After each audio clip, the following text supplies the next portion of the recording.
Halos 11:30 na ng gabi. Ngayon, dito sa Santolan at dire-diretso pa rin ang ulan. At ang mga tao ay naghahanap na ng mga malilikasan nila. Dahil puno na yung mga primary evacuation center dito sa Santolan. Ngayon, yung mga private schools at saka yung Santolan High School na hindi naman nagiging evacuation center dati, ngayon puno na rin. So dito may tao na rin dito sa Stevie. So may mga gamit iniwan na lang, oh. Dalawa yan eh, kaysa mawala or tuluyang mawala. Nakapark na lang dito sa tabing kalsada. Usually may may-ari niya, mga taga-baba. Sinipin na rin nila.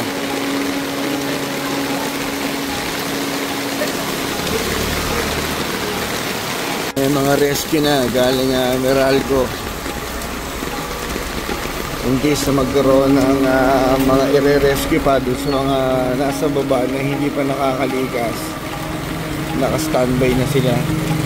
Puno lahat ng eskwelahan at ng rooms dito sa Santolan.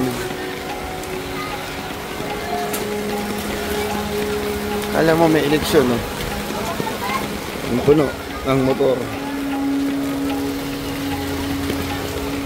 Hindi na rin masyado nagpapapasok. Puno na.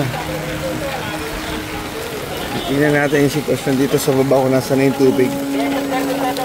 Yung mga tao ay patuloy na lumilikas para sa kaligtasan din ng bawat isa.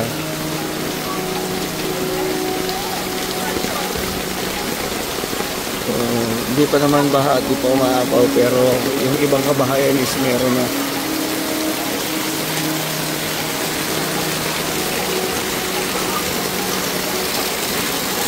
So may mga rescue tayo galing sa ibang barangay to, mga hindi taga rito to.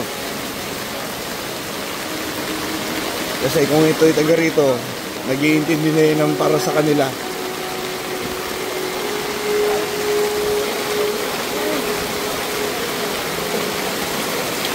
So may tubig na dito sa part ng ano na to, Paseo de Animales.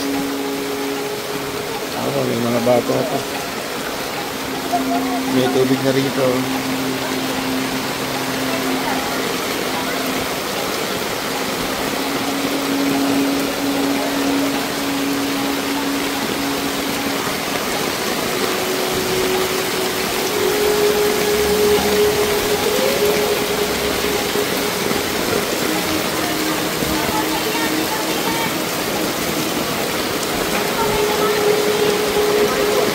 So patuloy pa rin na lumalakas ang ulan at parang walang balak tumigil.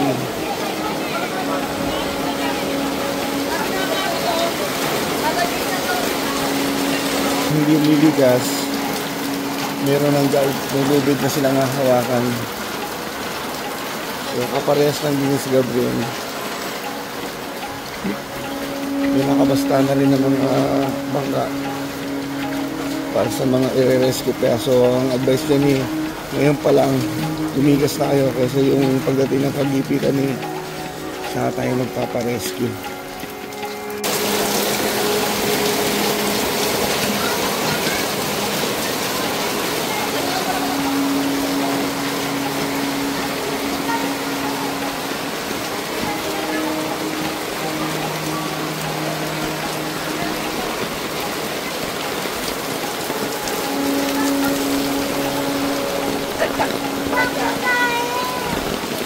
So dito may nakaready na bangka dahil may tubig na. Yan, Doroteo Street.